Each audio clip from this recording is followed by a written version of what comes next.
Kembali setelah 10.000 tahun kultivasi. Bab 316 hingga bab 321. Bab 316. Dunia seni bela diri Tiongkok.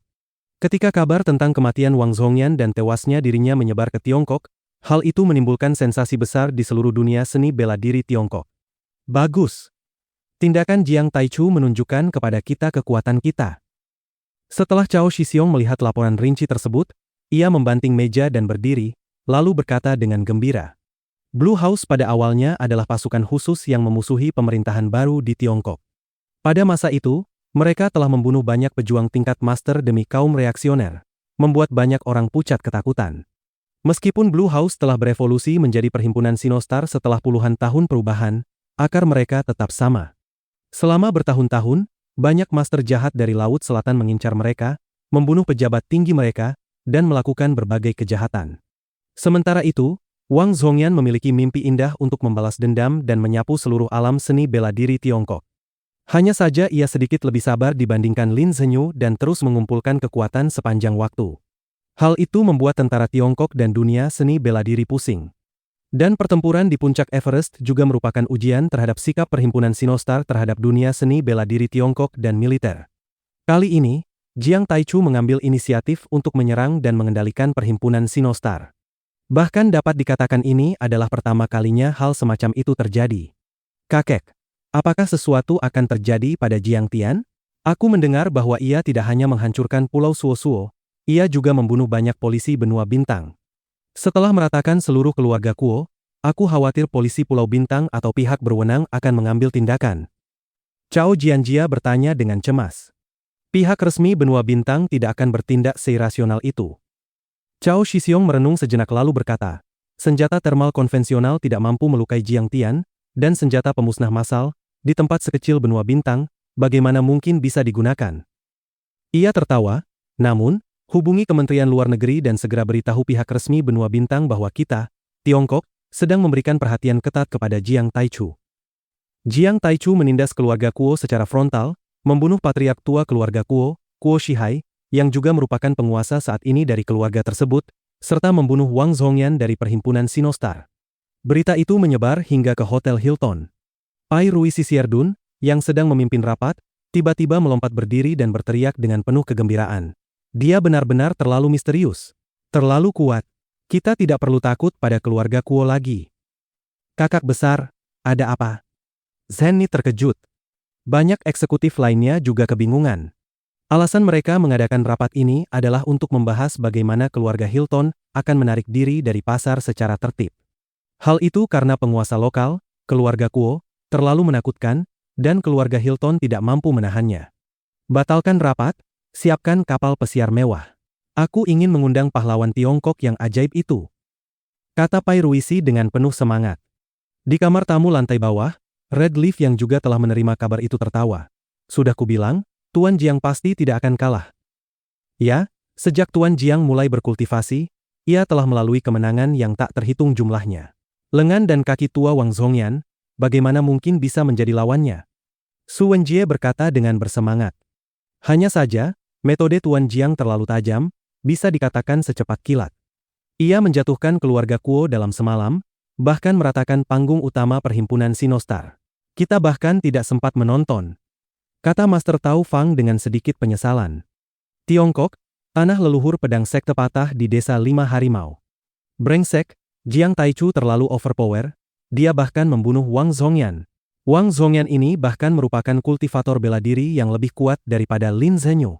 Dia penuh kebanggaan. Itu sesuatu yang patut dibanggakan. Aku tidak terkejut. Meskipun Wang Zhongyan juga seorang kultivator roh jiwa, tetapi setelah berlatih ia menjadi semakin gelisah. Kudengar dia mulai mengolah ilmu iblis dari Laut Selatan. Walaupun ilmu iblis itu kuat, tetapi melawan kehendak langit. Sekelompok kultivator bela diri berdiskusi dengan penuh semangat, sementara seorang pemuda berusia 17 atau 18 tahun berteriak dengan penuh kegembiraan. Tiba-tiba, Zhang Qitian berjalan mendekat dan memarahi mereka dengan marah. Omong kosong apa yang kalian kerumuni di sini? Tidak berlatih pedang lagi. Banyak kultivator bela diri menjadi pucat ketakutan, beberapa bahkan langsung menutup mulut pemuda itu, dan pemuda tersebut juga panik.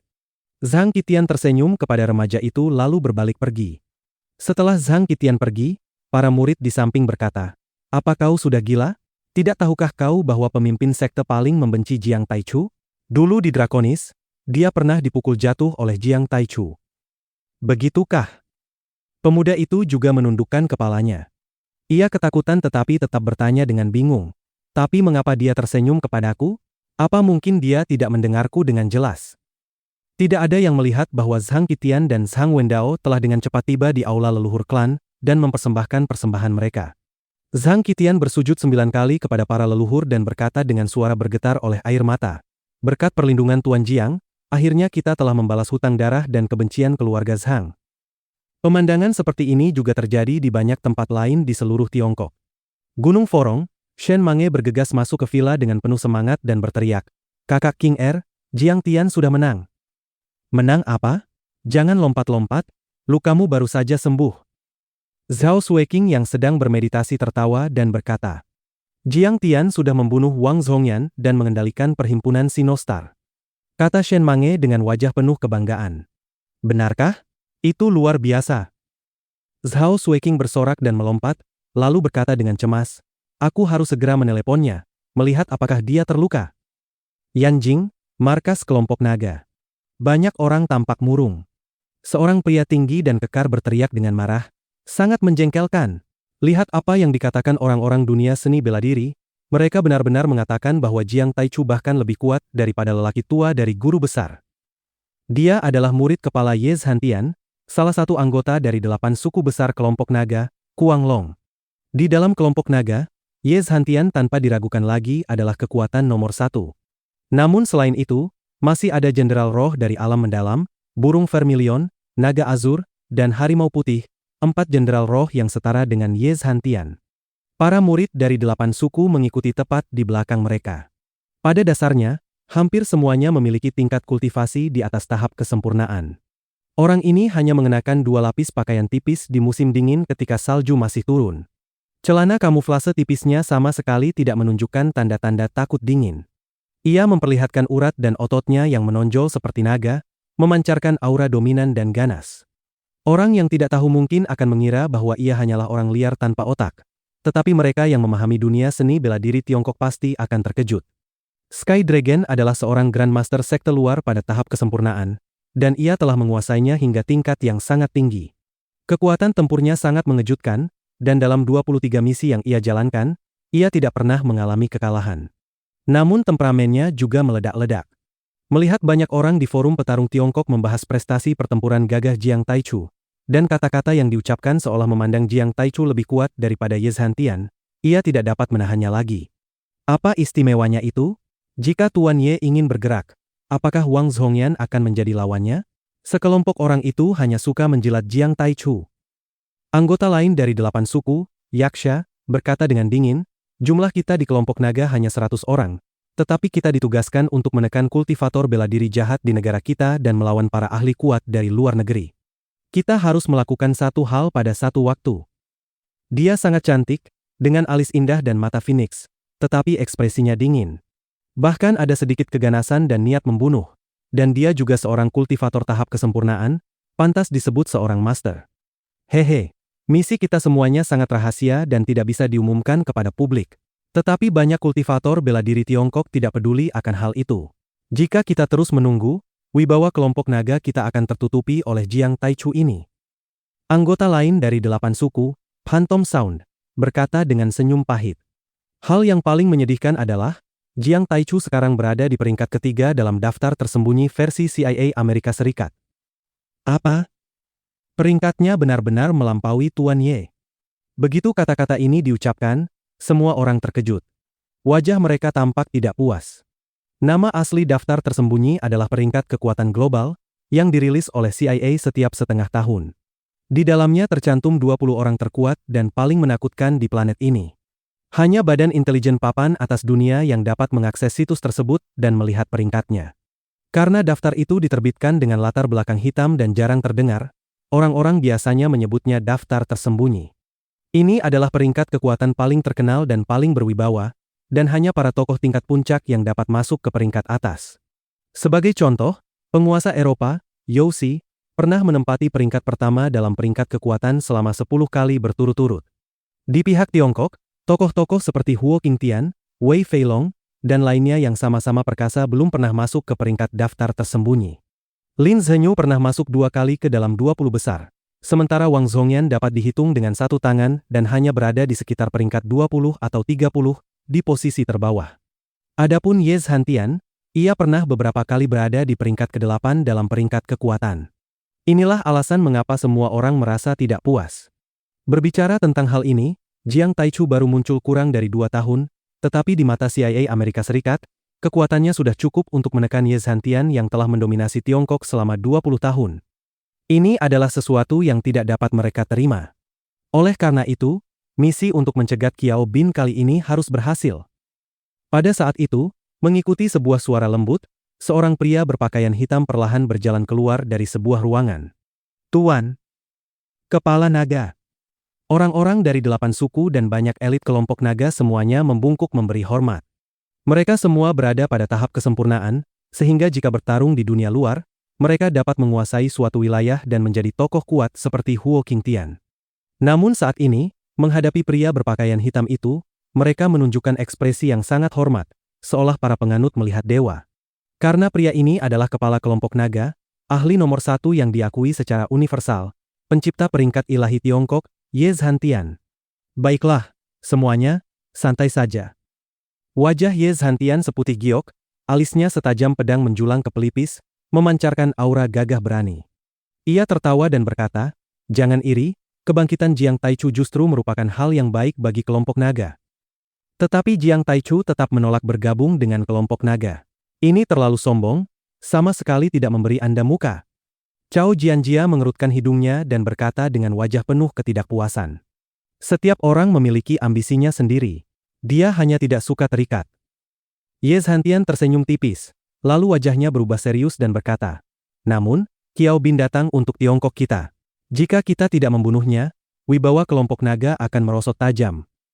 "Siap, Tuan." Semua orang berdiri tegak, dan niat membunuh yang ganas perlahan bangkit sedikit demi sedikit. Aura itu melesat ke langit dan menyapu ke segala arah. "Tuan, apakah Anda tidak akan berpartisipasi dalam pertempuran kali ini?" Cao Jianjia mengedipkan matanya dan bertanya. "Aku ingin melihat apakah Qiao Bin cukup layak bagiku untuk turun tangan. Meditasi pengasinganku belum selesai." Semburat keseriusan muncul di wajah Ye Zhantian. Ia menginjak salju dan sekali lagi berjalan masuk ke dalam ruangan. Bab 317, Pemetikan Ekstrim. Di timur laut, jauh di dalam hutan pegunungan Xing'an besar. Angin dingin bersiul sementara salju beterbangan di udara. Dunia tertutup hamparan putih yang luas.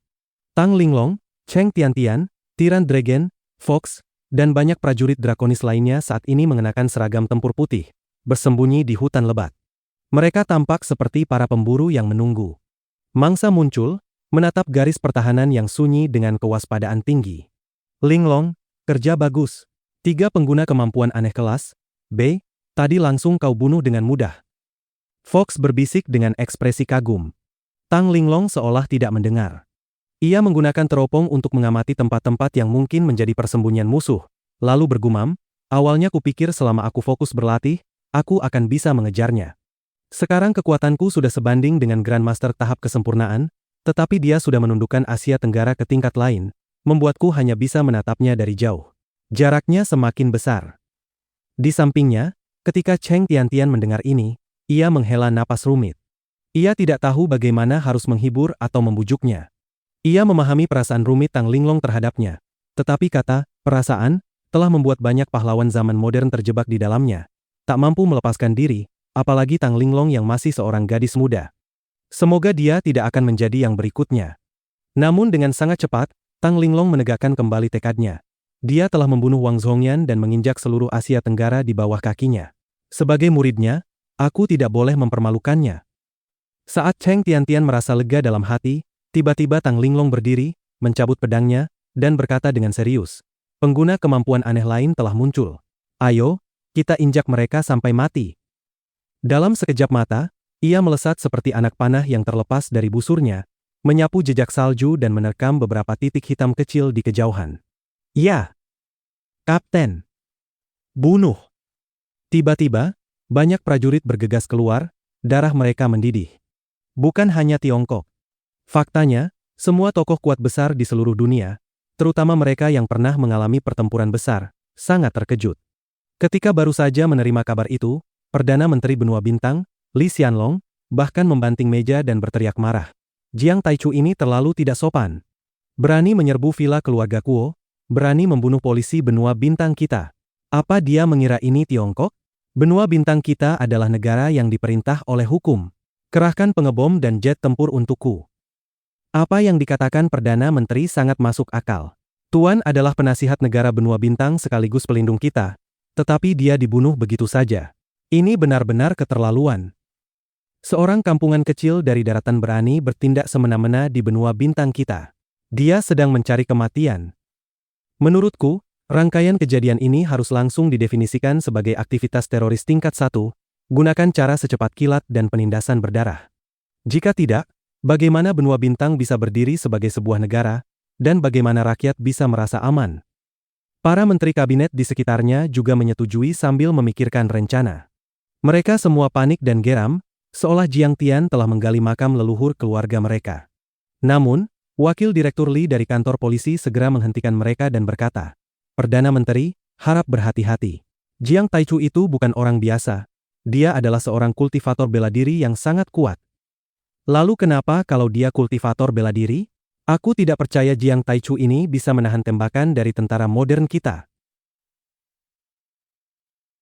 Kata Li Xianlong dengan tidak senang. Para kultivator bela diri memang sangat kuat. Tetapi satu-satunya yang bisa melawan tentara modern hanyalah ahli tahap ilahi. Bahkan para ahli tahap ilahi, setelah kebangkitan senjata nuklir, senjata laser, dan berbagai senjata modern lainnya, telah menghilang dan tidak pernah lagi muncul untuk melakukan tindakan jahat. Jiang Taichu ini bukan kultivator bela diri biasa, dia dikenal sebagai pahlawan Tiongkok. Direktur Li teringat bagaimana Jiang Tian menebas helikopter di keluarga Kuo, dan segera merasakan gelombang ketakutan, seolah jiwanya melayang keluar dari tubuhnya. Ia lalu berkata dengan tulus. Selain itu, dia memiliki hubungan dengan militer Tiongkok. Dia adalah penasihat seni bela diri yang pernah menjadi anggota Drakonis dan dianugerahi medali pahlawan nasional. Dia benar-benar bukan seseorang yang bisa dianggap enteng. Kementerian Luar Negeri mereka bahkan sudah menghubungi kita. Ada situasi seperti itu. Wajah Li Xianlong langsung menjadi serius. Jika Jiang Tian hanyalah tokoh seni bela diri biasa, membunuhnya bukanlah masalah. Namun jika ia benar-benar memiliki kerjasama dengan militer negara besar seperti Tiongkok, maka mereka harus berhati-hati. Terlebih lagi, ketika Kementerian Luar Negeri menyebut polisi Pulau Bintang, hal itu sangat mencurigakan dan menunjukkan bahwa pihak resmi Tiongkok sangat menghargainya. Perdana Menteri Li, apakah cukup bagi Jiang Taichu hanya membunuh anggota suku saya? Selain itu, dia juga telah membunuh banyak polisi, yang berarti dia sama sekali tidak menganggap kita, pemerintah wilayah Bintang, ada. Kuo tua kelima dari keluarga Kuo, Kuo Juntao, ayah Kuo Changsheng, berkata dengan wajah penuh ketidakpuasan. Saya meminta izin untuk memimpin tim polisi menangkap Jiang Taichu, agar dunia melihat hukuman berat yang dijatuhkan oleh kita, pihak resmi Benua Bintang dan kepolisian. Ia juga merupakan tokoh besar dalam kepolisian Benua Bintang dan memiliki pengaruh besar. Melihat ayah, anak, dan saudaranya terbunuh, serta keluarga Kuo dihancurkan sepenuhnya, ia tidak bisa menelan penghinaan ini. Jiang Taichu adalah orang yang mengolah baik bela diri maupun sihir, dan mampu membunuh dari jarak 100 mil. Jika bahkan Wang Zhongyan pun dibunuh olehnya, bagaimana mungkin polisi militer biasa bisa menjadi lawannya? Kuo Juntao, jangan gegabah. Bukan hanya akan mencelakai dirimu sendiri, tetapi juga Perdana Menteri Li. Di sampingnya, seorang lelaki tua berpakaian jubah biksu kuno, berwajah ramah dan bermata lembut, memainkan tasbih Buddha sambil mencoba menasihatinya. Ia memiliki hubungan baik dengan ayah Li Xianlong, Li Guangyao, dan telah melindungi Benua Bintang selama 20 tahun. Baru 10 tahun lalu, setelah kalah dari Wang Zhongyan dalam pertarungan sihir, ia menyerahkan posisinya sebagai penasihat negara. Itu hanya omong kosong. Membunuh dari jarak 100 mil, bahkan Wang Zhongyan pun tidak bisa melakukannya. Kuo Juntao tidak percaya. Saat ia sedang berbicara, tiba-tiba ia mengeluarkan jeritan menyayat. Wajahnya terdistorsi oleh rasa sakit dan anggota tubuhnya kejang-kejang. Li Xianlong dan Direktur Li masih dalam keadaan terkejut ketika mereka tiba-tiba melihat dada Kuo Juntao memancarkan sinar merah membara, dan jantungnya mulai membengkak seperti bunga teratai merah yang mekar. Cahaya merah itu bahkan menembus kulit dan tulangnya. Detak jantung di dalamnya terlihat dengan sangat jelas. Tiba-tiba, di tengah jeritan yang memilukan, peng! Jantung Kuo Juntao tiba-tiba hancur, dan setengah dadanya meledak. Darah, tulang yang hancur, serta serpihan organ dalam menyembur ke seluruh wajah Li Xianlong. Jeritan menyedihkan itu mendadak terhenti. Kuo Juntao roboh ke tanah, mayatnya menghantam lantai, meninggalkan genangan merah menyilaukan di sekitarnya. Bayangan berdarah memenuhi dadanya dan membentuk resonansi aneh dengan suaranya. Inilah membunuh seseorang dari jarak 100 mil. Sayangnya, kau bahkan tidak tahu bagaimana kau mati. Seluruh ruangan menjadi sunyi seperti kuburan. Banyak pejabat tinggi benua bintang terdiam membisu. Hanya Direktur Li yang berkata dengan suara gemetar karena terkejut. Ini suara Jiang Taichu. Bahkan wajah Li Xianlong berubah pucat seperti kertas, memperlihatkan ketakutan yang mendalam. Setetes keringat sebesar kacang muncul di dahinya.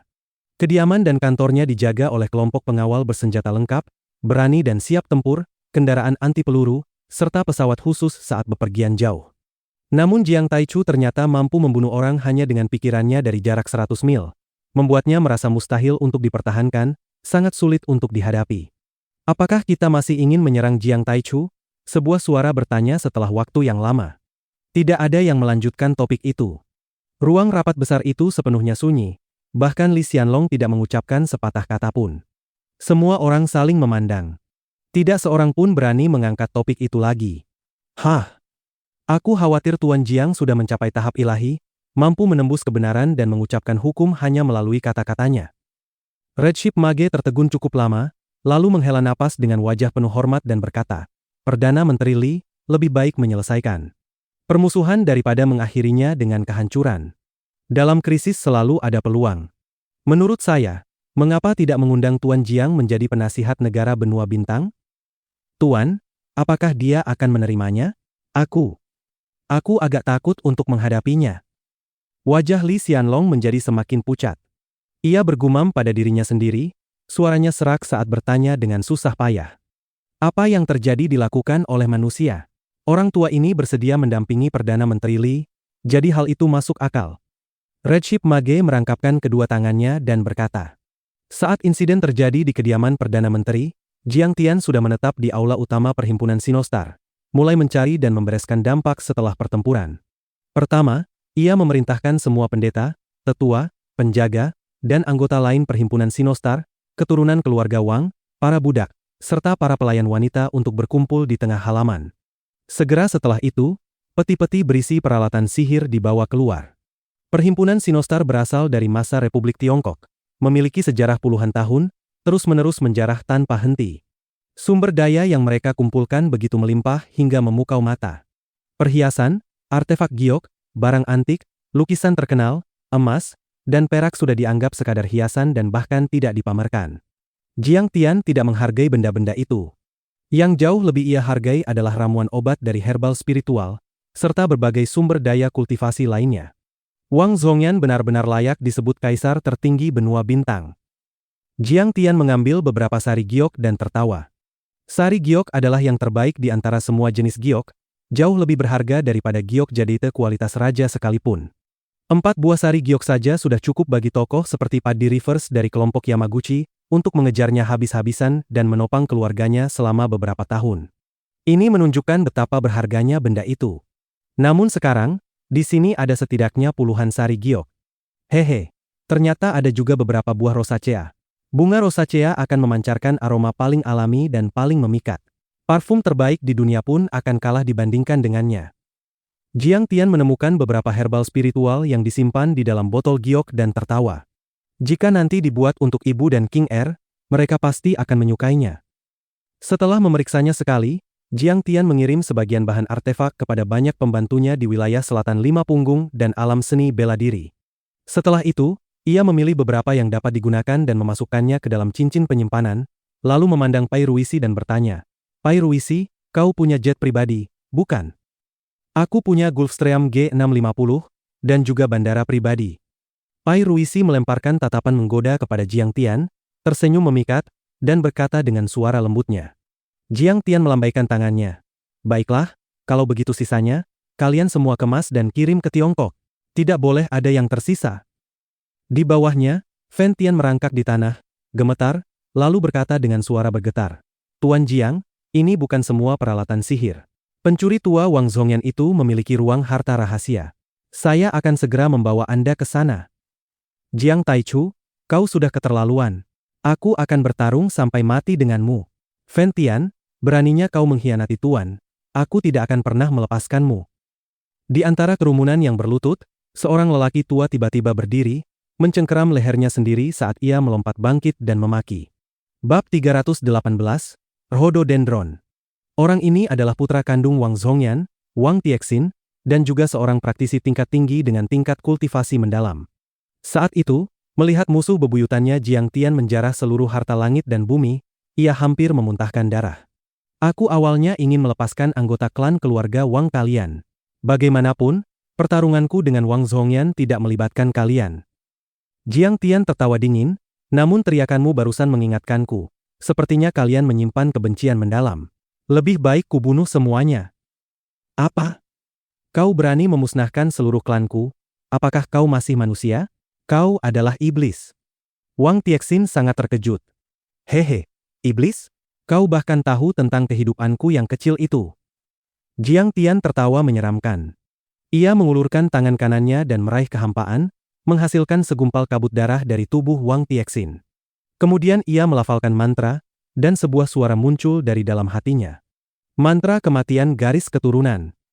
Mantra berwarna merah darah itu seketika memancarkan banyak benang halus yang rapat, terhubung dengan banyak murid klan Wang dan akhirnya terjalin menjadi jaring laba-laba. Pergilah ke neraka. Jiang Tian mengaum. Boom! Boom! Suara teredam bergema berulang kali. Banyak murid klan Wang tubuhnya terbakar dan hangus menjadi abu. Bahkan para anggota keluarga Wang yang berada puluhan kilometer jauhnya dari benua bintang pun tidak dapat lolos dari bencana ini. Inilah mantra pembunuhan garis keturunan. Ia dapat menuntun garis darah, melacak asal-usulnya, dan membunuh semua yang memiliki hubungan dengannya. Ketika pemimpin sekte kultus Fudu darah melihat ini, mereka segera merangkak ke tanah. Mereka gemetar ketakutan dan bahkan tidak berani menatap Jiang Tian. Dibandingkan dengan sihir penghancur tingkat langit milik Jiang Tian, sihir kultus Fudu darah mereka tampak sangat dangkal, seperti menghadapi sesuatu yang tak terbayangkan, sama sekali tidak layak disebut. Kami tunduk. Kami mohon Tuan Jiang mengampuni nyawa kami pasti akan setia dan tidak akan menolak. Banyak master jahat dari Laut Selatan menyerah, berebut untuk bersujud dan menyatakan kesetiaan mereka. Mereka begitu ketakutan hingga mengompol. Sebagian besar orang yang bergabung dengan Perhimpunan Sinostar sebelumnya masih mengandalkan status mereka sebagai menteri untuk mendukung Wang Zhongyan dan menganggap dirinya seangkatan dengannya. Namun di mata mereka sekarang, Jiang Taichu jauh lebih mengerikan daripada Wang Zhongyan. Mereka hanya bisa menjadi budak atau pelayan. Ketika Jiang Tian merasakan bahwa 3 kerabat keluarga Wang telah mati di wilayah pedalaman Tiongkok, ia mengangguk puas. Pada titik ini, semua orang yang memiliki hubungan darah dengan Wang Zhongyan hingga generasi kelima telah tewas. Mencabut rumput sampai ke akarnya, menghilangkan semua masalah di masa depan, itulah metode kejam yang dulu digunakan oleh tetua abadi Taichu. Ia memandang Fan Tian dan berkata ringan, Fan Tian, kau orang yang cerdas. Aku akan mengampuni nyawamu. Bawa aku ke ruang harta. Tuan Jiang, silakan. Fan Tian memimpin jalan di depan dengan sikap tunduk. Tak lama kemudian, mereka tiba di depan sebuah pondok batu yang penuh nuansa tropis. Fan Tian berkata dengan cemas, Tuan Jiang, ruang harta itu berada di bawah tanah. Namun ada pintu batu yang menghalangi jalan, dan terdapat banyak formasi serta jebakan. Sangat berbahaya. Jiang Tian menyapu area itu dengan indera ilahinya, hanya untuk melihat berbagai formasi dan jebakan saling bersilangan, penjara air, panah dinding, sangkar, lubang jebakan, jarum. Bahkan ada beberapa formasi pertahanan kecil. Di bawah perlindungan formasi dan mekanisme ini, jangankan orang biasa, bahkan ahli bela diri dengan kekuatan dalam pun akan kesulitan untuk menerobos. Namun bagi Jiang Tian, semua itu sama sekali tidak berarti dan bahkan bukan ancaman. Ci! Jiang Tian mengeluarkan pedang terbang hitam kecilnya. Dengan satu tebasan, cahaya hitam meluncur turun seperti galaksi yang jatuh dari 9 langit. Boom! Seperti ledakan granat, pondok jerami itu langsung runtuh. Batu-batu sebesar bola basket terpental ke segala arah. Setelah Ki Pedang Hitam membelah pondok, momentumnya sama sekali tidak berkurang dan langsung menembus lubang besar pada pintu batu, memperlihatkan lorong panjang yang tak berujung. Jiang Tian melangkah masuk dengan langkah besar, seolah memasuki halaman belakang rumahnya sendiri. Jalannya sama sekali tidak terhalang. Apakah ini yang disebut satu tebasan menembus 10.000 seni? Fen Tian sangat terkejut dan segera mengikutinya. Di masa lalu, semua orang menganggap gudang harta itu sebagai tanah terlarang, karena mereka tahu betapa kuatnya formasi di sana. Namun Jiang Tian menghancurkan semua formasi hanya dengan satu tebasan. Itu benar-benar terlalu dominan. Inilah gudang harta lelaki tua Wang Zhongyan. Tak lama kemudian, mereka berdua tiba di dasar lubang. Itu adalah sebuah ruangan gelap berukuran sekitar 20 meter persegi, dengan dinding batu yang ditanamkan mutiara malam. Benda semacam itu dapat terjual hingga jutaan di luar sana, tetapi Jiang Tian bahkan tidak meliriknya. Tatapan Jiang Tian tertuju pada setiap rak yang dipenuhi kotak, dan di dalamnya tersembunyi berbagai artefak serta herbal spiritual. Ini semua adalah harta yang dijarah secara sewenang-wenang oleh pencuri tua Wang Zhongyan itu. Hanya obat besar berusia ratusan tahun saja sudah ada puluhan. Fen Tian mengeluarkan semua kotak dan memperlihatkannya kepada Jiang Tian dengan penuh semangat. Selain itu, ada juga beberapa kompas, panji, jimat giok, dan banyak artefak lainnya. Banyak di antaranya pernah digunakan oleh master spiritual kuno. Ada juga beberapa bahan. Dari sudut pandang Fen Tian, ini hanyalah beberapa herbal spiritual tingkat tinggi. Namun bagi Jiang Tian, harta-harta ini tidak kalah dengan bahan kultivasi manapun. Semuanya adalah kekayaan dengan kemungkinan tak terbatas untuk masa depan. Banyak herbal dan bahan artefak yang tidak diketahui cara penggunaannya di bumi oleh Jiang Tian ternyata sangat berguna. Buah angin hitam mengandung energi atribut angin. Buah berusia 300 tahun dapat mengubah kepadatan udara. Sarinya dapat digunakan untuk memurnikan jimat atribut angin, seperti jimat dewa 10.000 mil. Sulur air bunga matahari mengandung energi air bunga matahari. 500 unit pil roh air bunga matahari dapat membangkitkan tubuh roh atribut air. Bambu petir surgawi berusia 5.000 tahun, mungkin merupakan peninggalan dari era prasejarah. Benda ini sangat kuat hingga terkenal bahkan di dunia kultivasi, dan dapat digunakan untuk memurnikan pedang terbang serta artefak atribut petir. Satu demi satu bahan dan herbal dikenali oleh Jiang Tian, dan senyum di wajahnya semakin lebar. Dapat dikatakan bahwa latar belakang perhimpunan Sinostar terlalu dalam. Wang Zhongyan membawa kekuatan Blue House dan menjara harta langit dan bumi sejak masa Republik. Setelah mendirikan perhimpunan Sinostar, ia menggunakan identitasnya sebagai Kaisar Benua Bintang untuk memerintahkan banyak ahli dan muridnya. Selama puluhan tahun kerja keras, ia menjarah seluruh Asia Tenggara. Fondasi sedalam ini bukanlah sesuatu yang dapat ditandingi Jiang Tian dan yang lainnya dalam waktu singkat. Perjalanan kali ini benar-benar tidak sia-sia. Jiang Tian menghela napas. Ia merasa bahwa kali ini mengambil inisiatif untuk menyerang adalah keputusan yang sangat tepat. Tidak hanya menghilangkan semua masalah di masa depan, hasil yang diperolehnya juga sangat melimpah. Saat ini Jiang Tian dipenuhi berbagai emosi, seolah telah menjadi seorang taipan. Perasaan seperti ini belum pernah ia rasakan sebelumnya, bahkan setelah mengalahkan 3 keluarga besar Jinling dan mengubahnya menjadi perusahaan dengan nilai pasar ratusan miliar.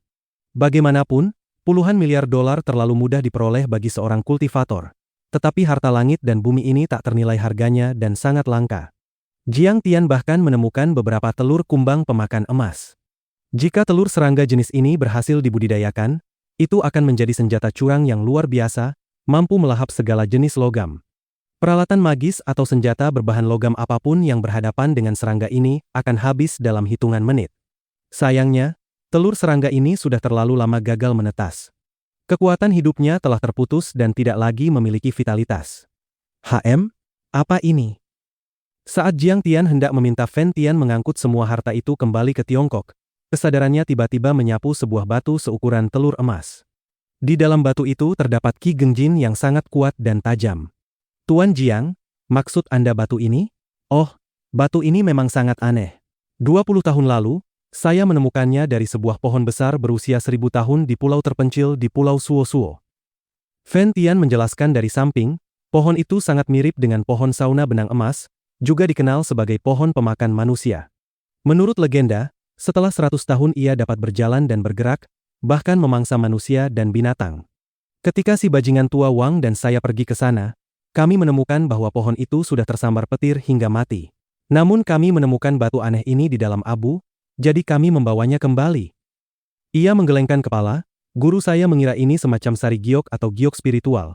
Tetapi setelah menelitinya 2 atau 3 tahun, kami tetap tidak menemukan jawabannya dan akhirnya membuangnya di sini. Justru dalam operasi itulah kami menemukan Pulau Suo-Suo dan menjadikannya sebagai tempat pelatihan serta altar utama. Hehe, sari giok, giok spiritual, Wang Zhongyan ini benar-benar buta. Jiang Tian menggelengkan kepala dengan wajah penuh ejekan. Ia mengulurkan tangan, dan batu itu otomatis terbang, mendarat di telapak tangannya.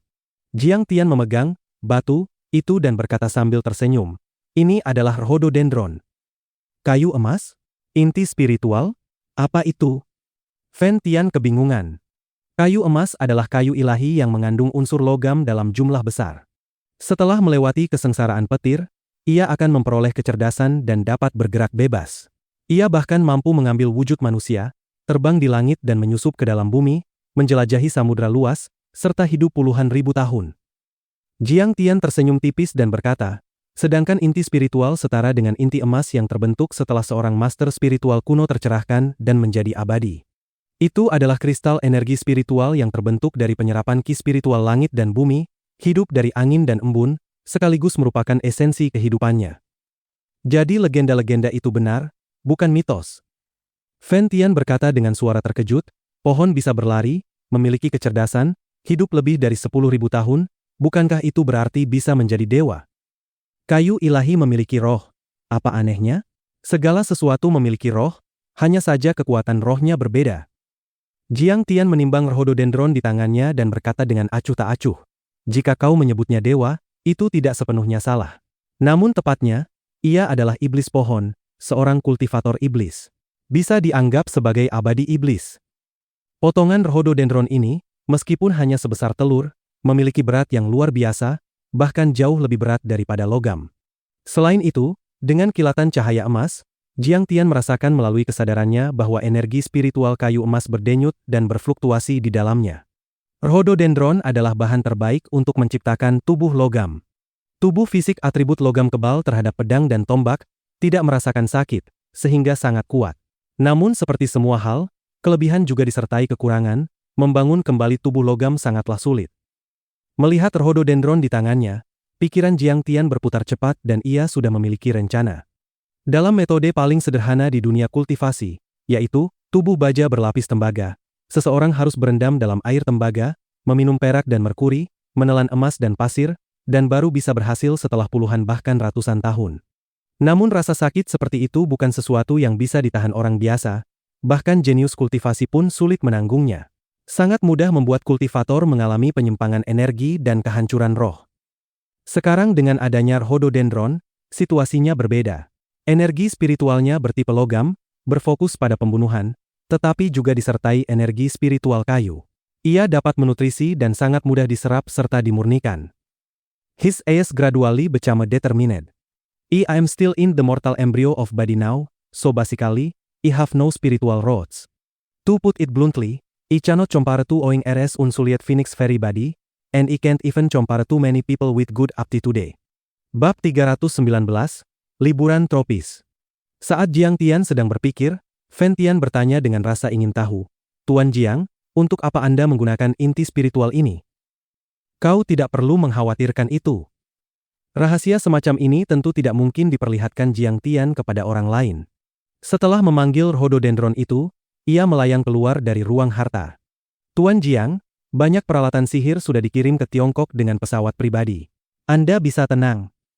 Tak lama kemudian, Pai Ruisi selesai dengan persiapannya. Ia berjalan ke depan Jiang Tian dan melapor sambil tersenyum. Kerja kerasmu. Jiang Tian mengangguk ringan. Tuan Jiang, apakah Anda ingin ikut kembali bersama kami? Kudengar festival musim semi di Tiongkok akan segera tiba. Zenni berkata dengan enggan. Tidak. Jiang Tian menggelengkan kepala dan berkata dengan ringan, aku ingin pergi melihat-lihat benua bintang. Hehe, apakah aku boleh memahami bahwa Tuan Jiang ingin menggunakan ini untuk menguji sikap pihak resmi benua bintang terhadap Anda? Pai Ruisi bertanya dengan mata indahnya. Itu hanya sebagian alasannya. Selain itu, aku ingin istriku datang berlibur. Musim dingin di Tiongkok masih sangat dingin. Senyum lembut benar-benar muncul di wajah Jiang Tian. Melihat Jiang Tian tersenyum, Pai Ruisi langsung terpana, dan hatinya dipenuhi rasa iri. Dia pasti teringat pada istrinya dan tersenyum. Ia begitu memanjakan istrinya, entah perempuan seperti apa yang memiliki keberuntungan sebesar itu. Wajah cantik Shen Ni menjadi pucat, dan ia bertanya tanpa sadar. Jadi Tuan Jiang sudah menikah? Pai Ruisi langsung melotot padanya, lalu cemberut dan berkata dalam bahasa Inggris. Adik kecil, orang Tiongkok suka bersikap tertutup. Kau terlalu blak-blakan seperti ini, Tuan Jiang tidak akan menyukai orang seperti itu. Shen Ni tersenyum pahit, aku tidak bisa menahannya sekarang, tapi karena dia sudah menikah, aku akan mendoakan mereka. Pai Ruisi tersenyum menawan, matanya memikat saat berkata, adik kecilku yang lucu, sebenarnya dia punya istri bukanlah halangan. Tidak ada yang bisa menghentikan cinta dan gairah sejati. Itu kamu. Aku tidak bisa melakukan hal seperti itu, dan aku percaya pada kesetiaan Tuan Jiang terhadap pernikahannya. Shen Ni memutar matanya pada kakak besar ini, yang kehidupan pribadinya sangat kacau, dan berkata tanpa kata.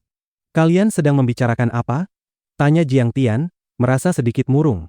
Sebenarnya, kemampuan bahasa Inggrisnya sangat buruk sehingga ia tidak memahami apa yang dibicarakan keduanya. Sepertinya ia harus menemukan teknik tertentu dan mempelajari berbagai bahasa asing dengan baik. Jika tidak, bagaimana ia bisa mengalahkan Amerika Serikat di masa depan? Tentu saja Pai Ruisi tidak akan mengungkapkan pikirannya yang tidak realistis tentang Jiang Tian. Ia melemparkan tatapan genit padanya lalu tertawa. Aku punya kapal pesiar bernama Princess Shen Ni Horn. Itu hadiah ulang tahun kedewasaan dari nenekku untuk Shen Ni. Sekarang kapal itu berlabuh di Teluk Malaka. Jika Tuan Jiang tertarik, Anda bisa mengundang istri tercinta Anda untuk menikmati liburan indah bersama di kapal pesiar. Kurasa tidak banyak orang yang bisa menolak godaan buah-buahan tropis dan berjemur di bawah matahari. Baik. Jiang Tian mengangguk dan menyetujuinya dengan senang. Aku juga bisa mengundang Perdana Menteri Benua Bintang untuk ikut serta, menciptakan kesempatan bagi kita untuk bertemu langsung dengan Tuan Jiang. Pai Ruisi tertawa. Kau orang yang cerdas. Jiang Tian mengangguk. Namun, istri terhormat Anda pasti seorang kecantikan klasik yang lembut dan rapuh seperti Lin Dayu, bukan? Jika militer Benua Bintang benar-benar bertindak, apakah dia tidak akan menjadi beban bagi Anda? Pai Ruisi mengingatkan dengan bijak. Dia tidak pernah menjadi beban bagiku. Jiang Tian memandang ke arah Tiongkok dengan tatapan lembut, sudut bibirnya membentuk senyum bahagia dan puas. Tetapi bagi Anda, begitu pertempuran dimulai, apakah Anda tidak takut kapal pesiar Anda akan menjadi korban tembakan? Jiang Tian tertawa dan bertanya. Aku tidak khawatir. Pai Ruisi tertawa, kapal pesiar itu hanya bernilai puluhan juta, tetapi apa yang diberikan Tuan Jiang kepadaku setidaknya bernilai ratusan juta.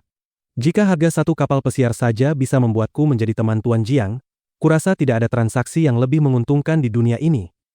Tiba-tiba ia menjentikan jari dan tertawa. Tuan Jiang, bagaimana kalau kapal pesiar ini kuhadiahkan kepada Anda? Kurasa kau sebaiknya menanyakan pendapat adikmu? Bukankah itu miliknya? Jiang Tian memandang Shen Ni dan tersenyum. Ada masalah. Pai Ruisi memandang Shen Ni, mulutnya seolah bertanya, tetapi tatapannya penuh ancaman, seolah berkata, jika kau tidak setuju, aku akan memukulmu. Tentu saja tidak. Merupakan kehormatanku untuk memberikannya kepada Tuan Jiang. Shen Ni ingin menangis, tetapi air mata tak kunjung keluar. Pada hari yang sama, ia patah hati. Meskipun hanya cinta diam-diam, ia bahkan telah menghadiahkan kapal pesiar kesayangannya. Pai Ruisi, kau benar-benar pebisnis yang cerdas. Jiang Tian memuji lagi, Tiongkok selalu menjunjung sopan santun dan membalas kebaikan dengan hadiah. Aku berniat mengambil alih aset keluarga Kuo dan membiarkanmu mengelolanya. Kau boleh mengambil komisi sesuai harga pasar. Selain itu, setelah urusan ini selesai, aku bersedia menjual semua properti utama, seperti properti keluarga Kuo, hotel, perusahaan pelayaran, dan sebagainya, kepadamu dengan harga adil sebesar 10% dari nilai pasar. Jiang Tian tidak ingin membuka bisnis besar seperti itu. Semakin besar bisnis, semakin mudah menjadi sasaran dan ditekan oleh pihak lawan, sehingga sulit untuk dikelola. Ia juga tidak peduli berapa banyak uang yang akan didapat. Terlalu banyak uang tidak berarti apa-apa baginya. Hal ini karena banyak sumber daya kultivasi yang bahkan tidak bisa dibeli dengan uang. Seperti gudang harta Wang Zhongyan, bahkan jika menghabiskan 10 miliar pun, mustahil bisa membukanya. Alasannya sederhana. Bagi para ahli puncak, sumber daya kultivasi dan tingkat kultivasi adalah yang paling penting. Uang hanyalah alat untuk mengumpulkan harta langit dan bumi guna meningkatkan kultivasi. Ya ampun, Tuan Jiang, Anda terlalu luar biasa. Pai Ruisi berseri-seri kegirangan, lalu dengan senang memeluk pinggang Jiang Tian dan mencoba menciumnya. Aku ini orang yang sudah punya istri. Jiang Tian tahu bahwa dia sangat berapi-api dan kepribadiannya memang terkenal bebas di seluruh dunia. Jadi ia tidak terlalu memikirkannya. Pai Ruisi melepaskan Jiang Tian lalu tertawa. Namun, aku bersedia membelinya dengan harga wajar. Selain itu, aku akan menyisihkan 10% saham emas untukmu. Kau terlalu licik. Jiang Tian tertawa tak berdaya. Ia tidak lagi bisa menggunakan kata cerdas atau pintar untuk menggambarkannya. Alasan Pai Ruisi menyisihkan saham emas itu sangat jelas, untuk mengikat Jiang Tian pada kereta keluarga Hilton mereka. Benar sekali. Mulai sekarang, Anda adalah bos saya. Anda harus melindungi saya. Pai Ruisi tersenyum licik. Jinling, kediaman Jiang.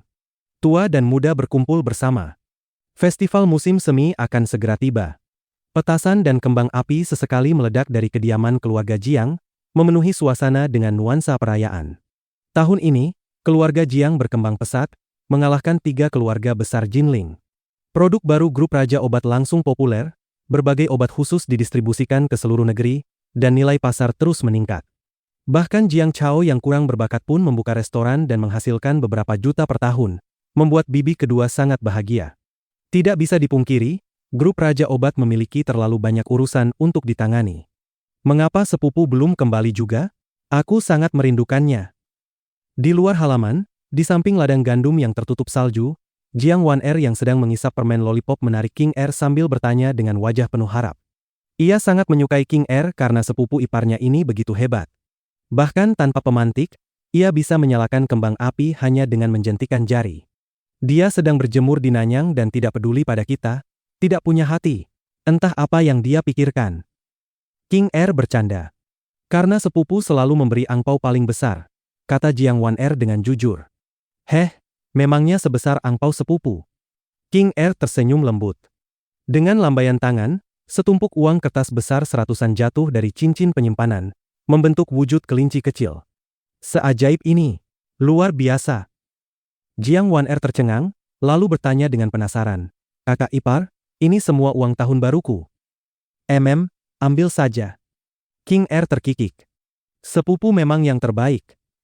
Jiang Wan-er langsung bersorak dan memasukkan tumpukan uang itu ke dalam sakunya hingga hampir tidak muat lagi. Tepat saat itu, ponsel Zhao Sueking berdering. Ia mengangkatnya dan memarahi, aku tadi masih bertanya-tanya kenapa kamu tidak punya hati. Bagaimana mungkin aku tidak punya hati? Jiang Tian terkejut. Berjemur di Nanyang sambil menggoda para wanita cantik. Apa kamu melupakan aku dan Wan-er? Zhao Sueking memarahi. Aku merasa sangat dirugikan. Kau tidak tahu betapa berbahayanya pertempuran ini. Aku bahkan menghancurkan keluarga Kuo. Jiang Tian tertawa. Selain itu, ada lebih dari 100 polisi benua bintang. Apa kau benar-benar mengira aku sedang jalan-jalan? Polisi juga turun tangan?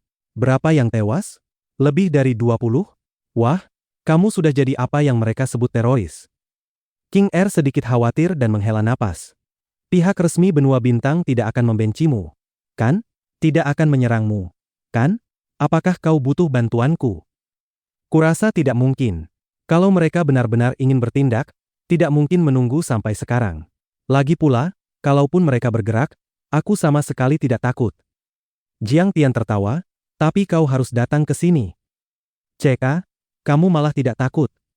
Tatapan Zhao Sueking sangat lembut, tetapi mulutnya tetap menggoda Jiang Tian. Untuk memberimu liburan. Jiang Tian tertawa dan berkata, musim dingin di Jinling itu dingin dan lembab. Datanglah ke daerah tropis untuk berjemur. Aku sudah menyiapkan kapal pesiar untukmu. Jangan ditanya betapa kerennya. Hahaha. Setidaknya kamu masih punya hati. Aku akan langsung terbang ke sana. Zhao Sueking tertawa. Terbang ke sana? Pakai kapal terbang. Memangnya tidak boleh. Zhao Sueking berkata, memesan tiket pesawat terlalu merepotkan. Kecepatan pesawat terbangku sangat cepat, aku sudah mencobanya, bahkan bisa menembus penghalang suara. Sebaiknya jangan. Jiang Tian berkata, Peraturan penerbangan domestik Tiongkok sangat ketat. Jangan sampai ditembak jatuh oleh militer karena dikira pesawat musuh. Lagi pula mereka semua warga sendiri, tidak baik membunuh tentara kita sendiri. Benar juga. Siapa tahu bisa terjadi serangan udara? Baiklah, aku akan memesan tiket pesawat saja. King Er tersenyum sambil menarik Jiang Wan Er dan berjalan masuk ke rumah besar keluarga Jiang. Kakak ipar mau pergi ke benua bintang untuk jalan-jalan, menemui sepupu Jiang Tian. Jiang Wan Er mengedipkan mata besarnya dan bertanya penasaran. Ya, aku juga mau ikut. Jiang Wan Er memohon. Sepupumu juga akan segera kembali. Kita paling lama hanya tinggal 3 hari. Tidak, aku harus ikut. Aku merindukan sepupu Jiang Tian. Jiang Wan Er hampir menangis. Bab 320.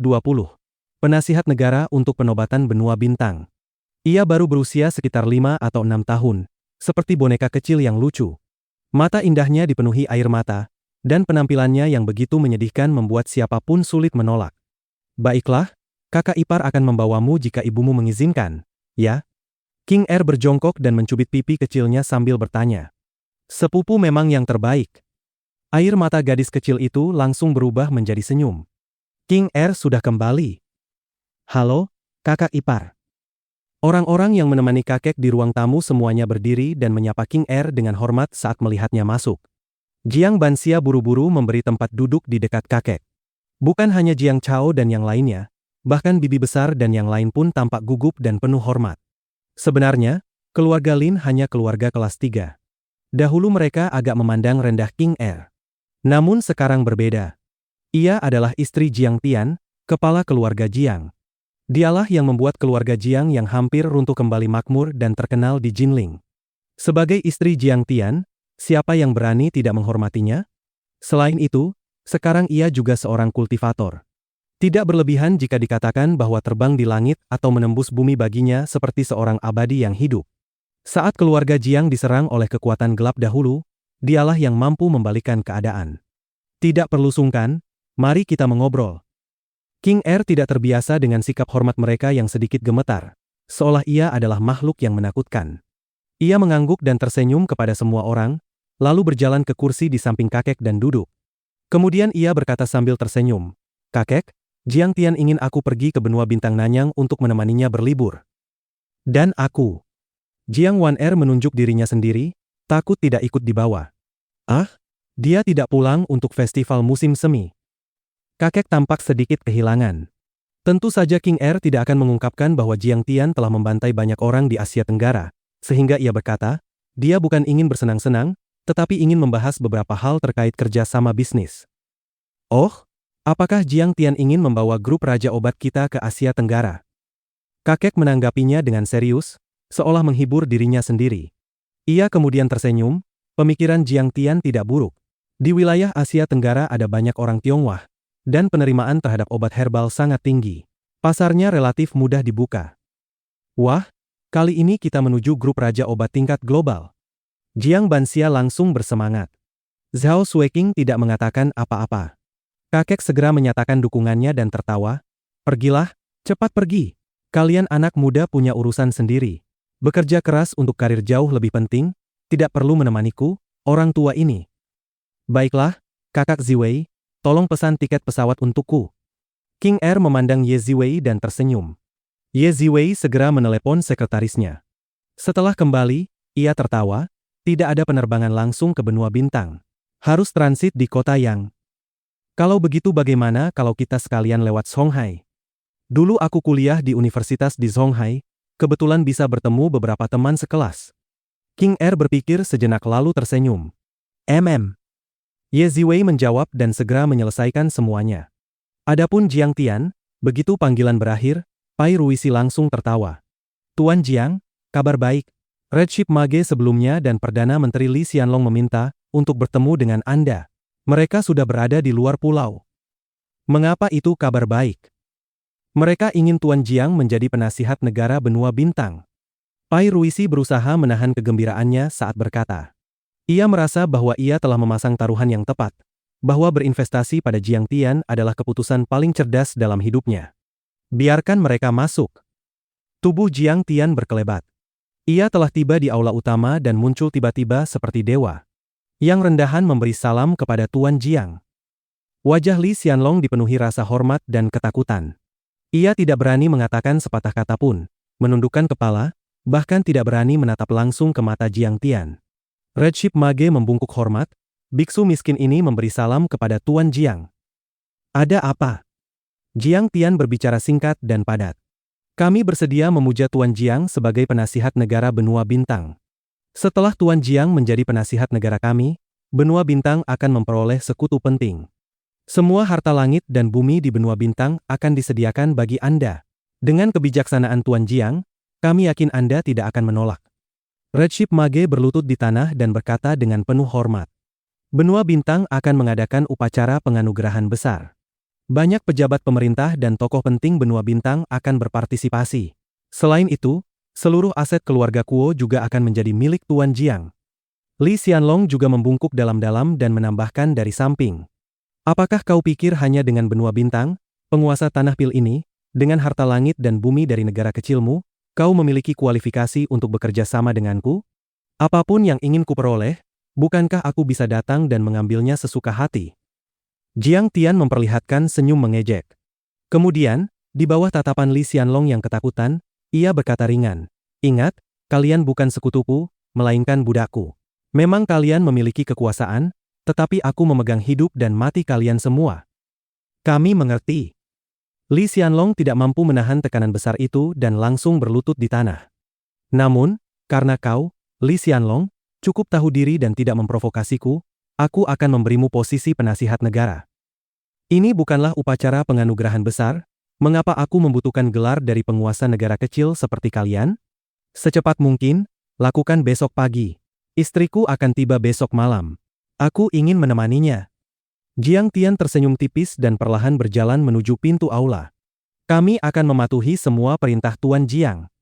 Wajah Red Ship Mage dipenuhi rasa hormat saat ia berbicara. Terima kasih, Tuan Jiang.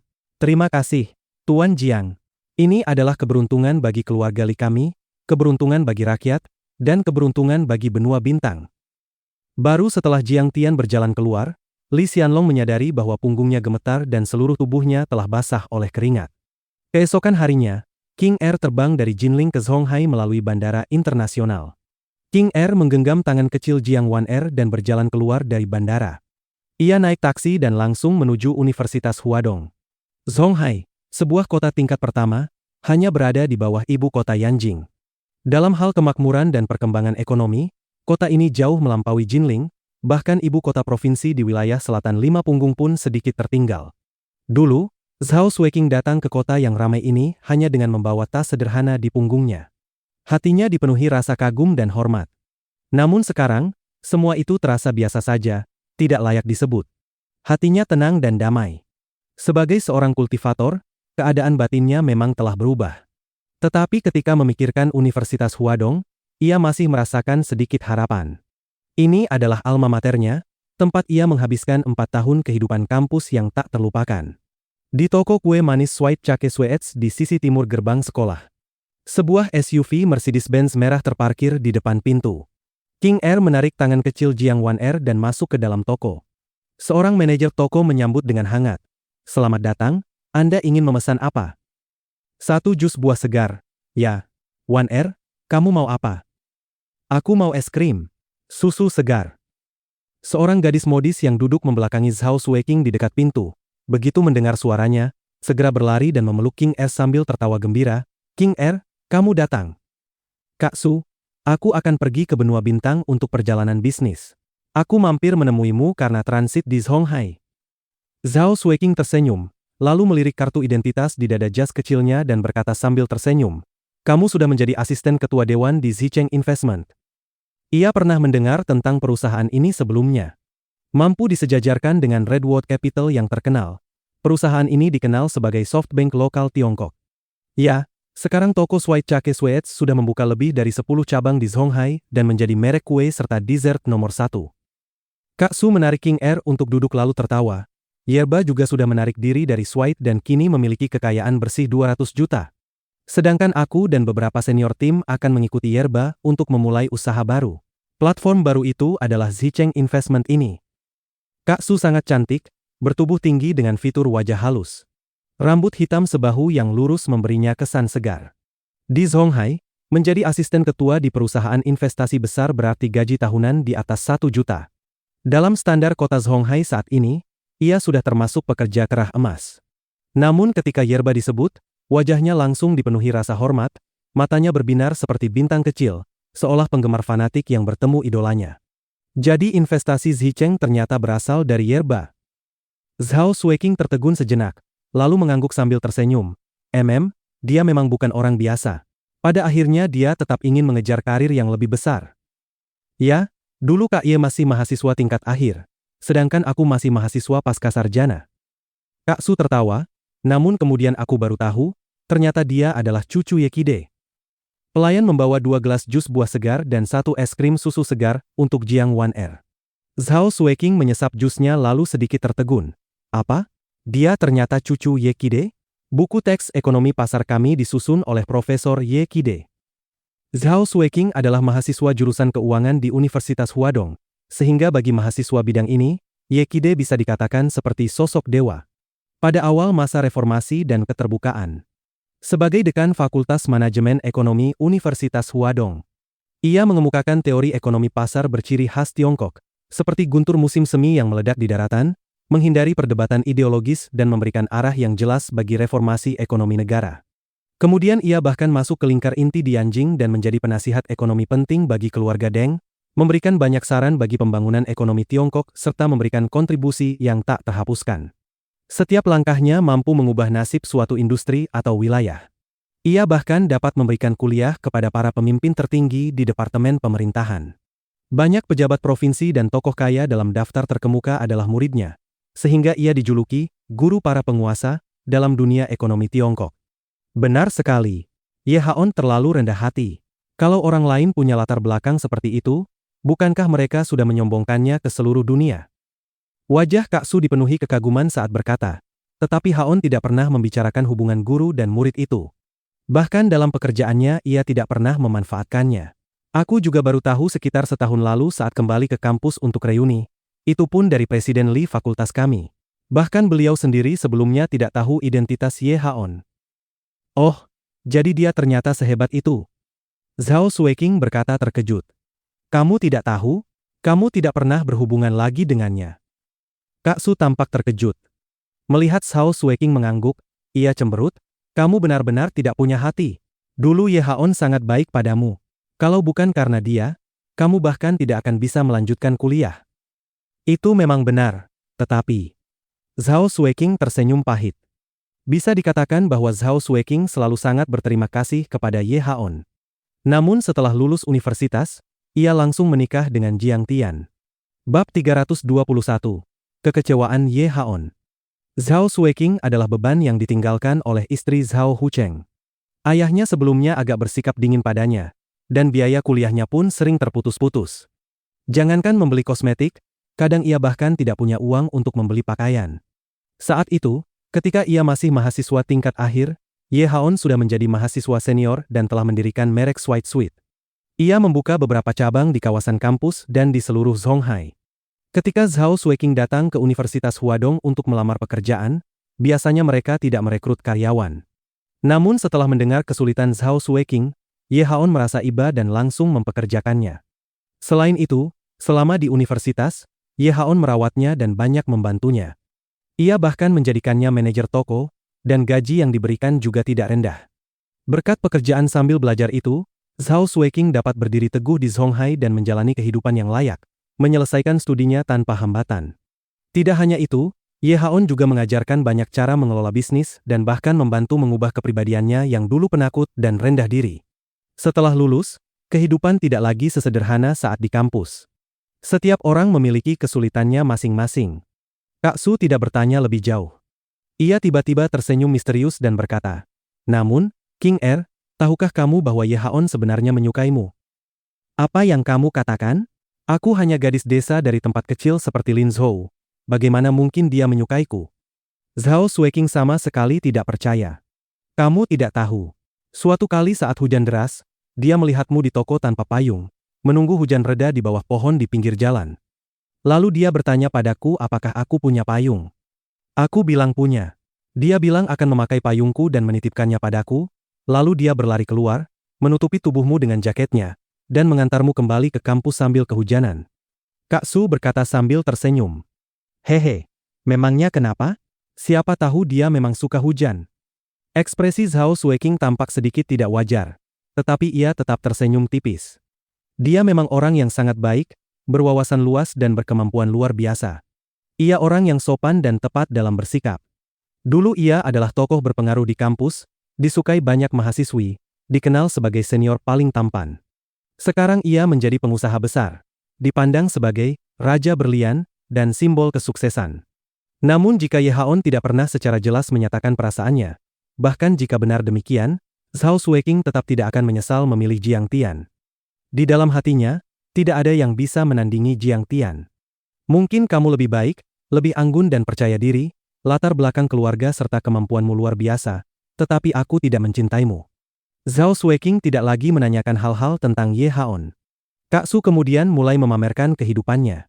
Gaji tinggi, terbang keliling dunia setiap hari, menikah dengan generasi kedua kaya bernilai puluhan juta yuan, membeli rumah besar di distrik Suhui, dan SUV BMW di luar juga miliknya. Namun Kak Su masih menambahkan, Ye Haon sekarang sangat hebat.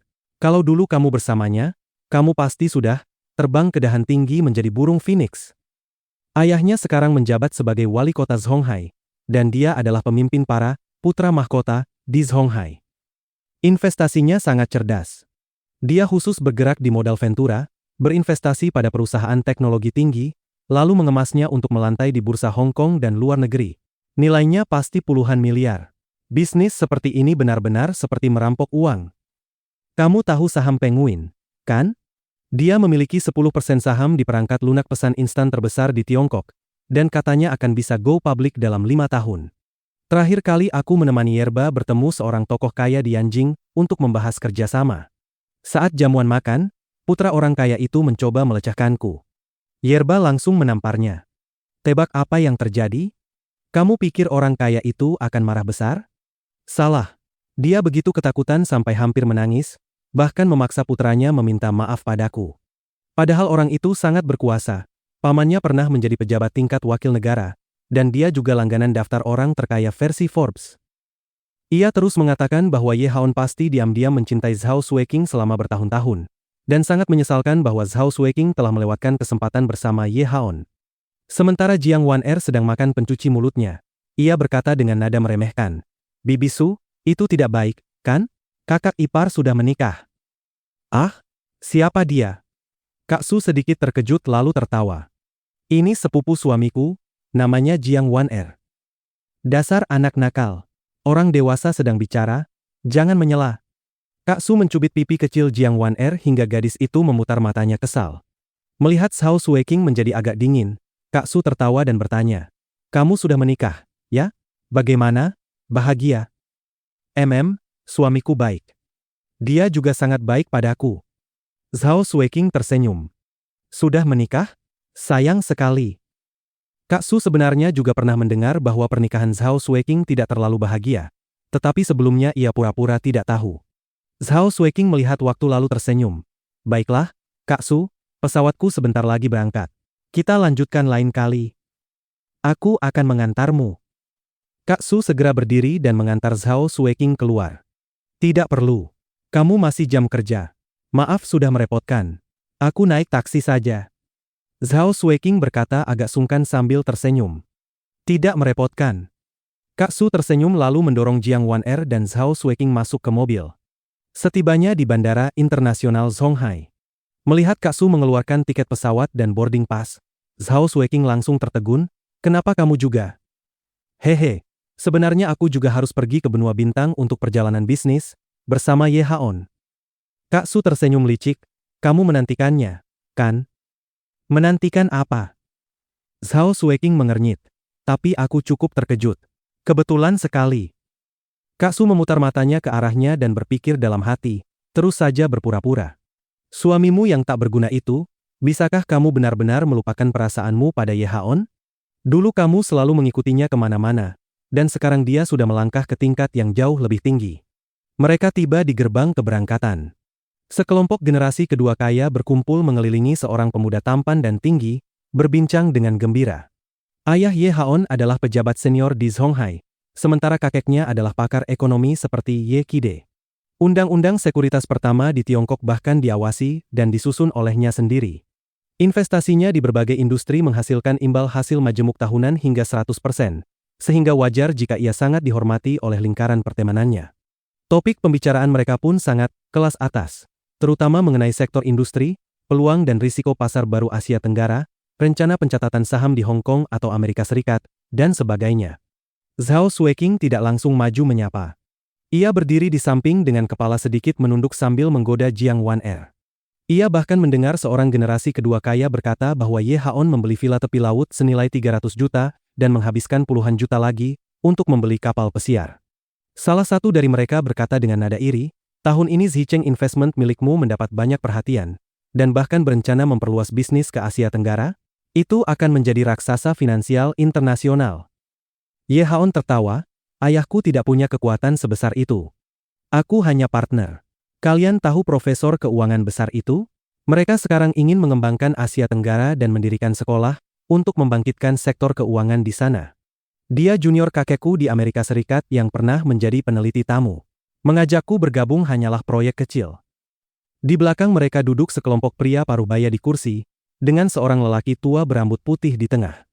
Zhao Xueqing mengenali lelaki tua itu. Dialah kakek Ye Haon, Ye Qide. Ketika ada celah, Kak Su berjalan mendekat dan menunjuk Zhao Xueqing sambil tersenyum bangga. "Ketua Ye, coba tebak siapa yang datang?" "Xueqing?" Saat melihat Zhao Xueqing, Ye Haon tampak sangat terkejut sekaligus senang. Ia segera berjalan menghampiri, menjabat tangan Zhao Xueqing, lalu berkata, "Aku tadi heran kenapa Kak Su lama sekali datang. Ternyata kamu juga ada di penerbangan ini." "Ya, aku pergi ke benua bintang untuk menemani suamiku. Dia sedang bepergian ke sana." Zhao Xueqing tersenyum. "Oh, begitu." Ye Haon memandang Zhao Xueqing dengan ekspresi rumit. Ia melihat Zhao Xueqing mengenakan mantel pendek putih dengan kemeja putih dan legging sutra hitam. Di antara ujung celana dan sepatu hak tinggi terlihat pergelangan kaki putih yang tampak lembut dan halus. Meski penampilannya sederhana, potongannya sangat pas dan jahitannya halus, jelas bukan merek murah. Namun entah mengapa, gadis penurut yang dulu selalu mengikutinya di kampus kini memancarkan aura yang seolah berasal dari dunia lain. "Kamu juga pergi ke benua bintang? Kebetulan sekali. Selain urusan bisnis, aku juga berencana berlibur beberapa hari di sana." "Nomor ponselmu masih sama?" tanya Ye Haon. "Masih sama. Tapi nanti kita lihat saja. Aku cukup sibuk, mungkin tidak punya waktu." Zhao Xueqing tersenyum. "Oh, begitu. Baiklah, nanti kita lihat saja." Ye Haon memandangnya dengan heran. Beberapa tahun lalu, selama mereka di Universitas Huadong, Zhao Xueqing selalu yang lebih dulu mengajaknya bertemu. Ia selalu mengikuti di belakangnya, melaporkan pekerjaan, meminta nasihat tentang kehidupan dan studi, atau sekadar menanyakan banyak hal. Namun kali ini, ia sama sekali tidak berinisiatif. Kekaguman yang dulu terpancar di matanya sudah tidak terlihat, pipinya pun tidak memerah. Mungkinkah karena ia sudah menikah? Tidak juga. Ia pernah mendengar dari teman-teman sekelas bahwa suaminya hanyalah pria tak berguna dan pernikahannya tidak bahagia. Entah mengapa, hatinya dipenuhi rasa tidak rela. Ia segera mengubah topik dan tertawa, "Ayahku ingin memindahkan perusahaanku ke luar negeri. Katanya di sana ada lebih banyak peluang. Ke depan, mungkin kita tidak akan mudah bertemu lagi." Zhao Xueqing menatapnya dengan terkejut. Melihat reaksinya, Ye Haon sedikit bangga dan rasa pencapaiannya perlahan meningkat. Namun setelah hening sejenak, Zhao Xueqing justru tersenyum dan berkata, "Tentu saja tidak. Kamu tetap akan pulang, bukan? Kalau nanti kamu bekerja di Jinling, kita masih bisa bertemu. Saat itu aku akan memperkenalkan suamiku kepadamu. Dia bisa membantu kariermu." "Begitukah?" "Haha." Senyum Ye Haon menjadi agak kaku. Nada yang sangat sopan. "Dan suamimu akan membantu karierku? Apa maksudnya? Di Tiongkok, jumlah anak muda yang bisa membantuku bisa dihitung dengan jari." Zhao Xueqing melirik ke arah gerbang dan mulai naik pesawat. Ia menarik Jiang Wan-er lalu pergi sambil berkata dengan nada tenang, "Senior Ye, kamu hebat sekali. Semoga sukses." "Ya, sudah waktunya naik pesawat." Ye Haon memandang punggungnya yang bahkan tidak menoleh. dan gelombang rasa tidak rela serta kesepian yang sulit dihapus muncul di dalam hatinya. Dia bahkan tidak bertanya aku pergi ke negara mana. Ucapan, kamu hebat sekali, itu, benarkah tidak bisa terdengar lebih tulus? Terlebih lagi, sejak awal hingga akhir, tatapannya selalu mengarah ke tenggara. Apakah dia sedang menantikan bertemu dengan suaminya? Dia tidak yakin akan hal itu, tetapi yang pasti, apapun yang ia nantikan sama sekali tidak ada hubungannya dengannya. Sangat menjengkelkan. Terima kasih sudah mendengarkan. Dukunganmu membantu channel ini tetap menghadirkan cerita setiap hari. Link dukungan tersedia di deskripsi. Bersambung.